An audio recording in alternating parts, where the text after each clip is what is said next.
Om Swastiastu. Assalamualaikum warahmatullahi wabarakatuh. Salam sejahtera untuk kita semua. Shalom, nama budaya, salam harmoni. Perkenalkan, nama saya Nilna Nafiatini dengan NIM 2111031408 dari program studi S1 Pendidikan Guru Sekolah Dasar, nomor 37 MPK Bahasa Indonesia. Kesempatan ini saya akan membuat video tentang cara mengatasi rasa takut berbicara di depan umum.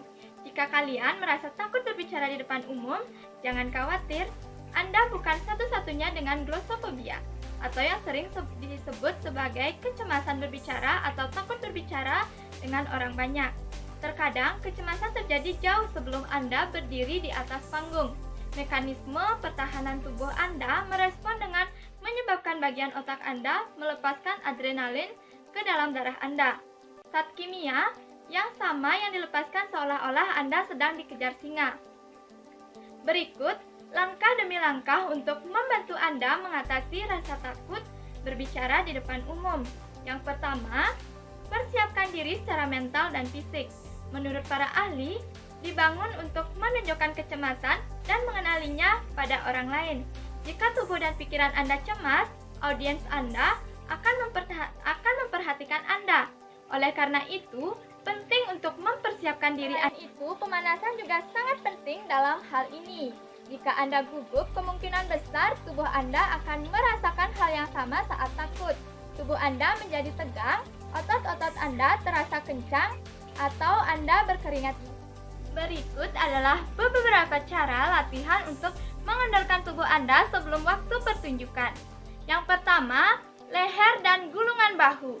Ini membantu meredakan ketegangan dan tekanan otot tubuh bagian atas saat gulungan fokus pada memutar kepala dan bahu, mengendurkan otot. Stres dan kecemasan bisa membuat kita kaku di area yang bisa membuat Anda merasa gelisah, terutama saat berdiri. Yang kedua, peregangan lengan. Kita sering menggunakan bagian otot ini selama pidato atau presentasi melalui gerakan tangan. Peregangan otot ini dapat mengurangi kelelahan lengan, mengendurkan Anda, dan meningkatkan jangkauan bahasa tubuh Anda. Yang ketiga, tetap terhidrasi. Pernah merasa kering beberapa detik sebelum berbicara, dan kemudian naik ke atas panggung dengan suara serak dan serak di depan penonton? Hal ini terjadi karena adrenalin dari demam panggung menyebabkan mulut Anda terasa kering. Untuk mencegah semua itu, penting bagi kita untuk tetap terhidrasi dengan baik sebelum berpidato. Seteguk air akan membantu, namun minumlah secukupnya sehingga Anda tidak perlu bolak-balik ke kamar mandi terus-menerus. Cobalah untuk menghindari minuman manis dan kafein karena bersifat diuretik, yang berarti Anda akan merasa lebih haus. Ini juga akan memperkuat kecemasan Anda yang mencegah Anda berbicara dengan lancar. Yang terakhir yaitu merenungkan. Meditasi dikenal sebagai alat yang ampuh untuk menenangkan pikiran dan membuang rasa takut. Dan Haris dari ABC, pembawa acara akhir pekan Nightline dan Good Morning America, dan penulis buku berjudul 10% Happier, merekomendasikan bahwa meditasi dapat membantu individu untuk merasa jauh lebih tenang, lebih cepat. Meditasi seperti latihan untuk pikiran Anda, ini memberi Anda kekuatan dan fokus untuk menyaring hal-hal negatif dan gangguan dengan kata-kata penyemangat, percaya diri, dan kekuatan. Meditasi mindfulness khususnya adalah metode populer untuk menenangkan diri sebelum naik ke panggung besar. Latihan ini melibatkan duduk dengan nyaman, fokus pada pernapasan, dan kemudian membawa perhatian pikiran Anda ke masa kini tanpa hanyut ke dalam kekhawatiran tentang masa lalu atau masa depan, yang mungkin termasuk menggelepar di atas panggung.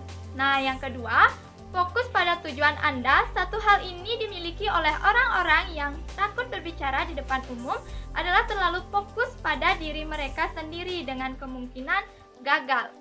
Apakah saya terlihat lucu? Bagaimana jika saya ingat harus berkata apa? Apakah saya terlihat bodoh? Apakah orang akan mendengarkan saya? Apakah ada yang peduli dengan apa yang saya bicarakan? Nah, Alih-alih berpikir seperti ini, alihkan perhatian Anda ke satu tujuan Anda sebenarnya, menyumbangkan sesuatu yang bernilai kepada audiens Anda.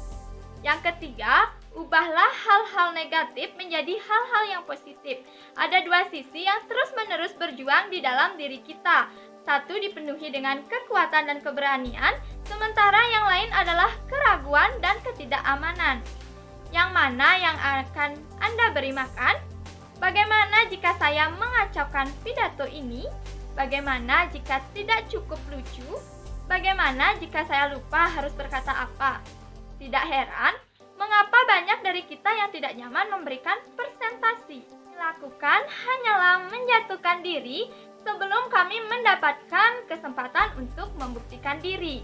Ini juga dikenal sebagai self-fulfilling prophecy, keyakinan yang menjadi kenyataan karena kita bertindak seolah-olah sudah ada. Jika Anda berpikir Anda tidak kompeten, maka pada akhirnya itu akan menjadi kenyataan. Akhir, latihan menjadi sempurna. Seperti kebanyakan orang, banyak dari kita tidak terbiasa berbicara di depan umum. Jarang sekali individu berjalan ke audiens yang besar dan menyajikan dengan sempurna tanpa penelitian dan persiapan apapun.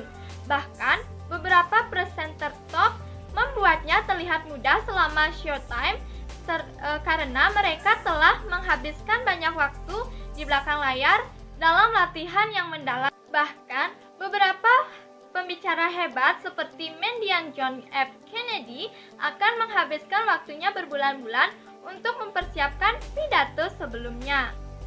Baik, itu saja yang dapat saya sampaikan. Jika ada salah kata, saya mohon maaf. Akhir kata saya ucapkan terima kasih. Saya akhiri dengan Om Santi Santi Santi Om. Wassalamualaikum warahmatullahi wabarakatuh. Salam sejahtera untuk kita semua. Shalom Namo Buddhaya. Salam harmoni.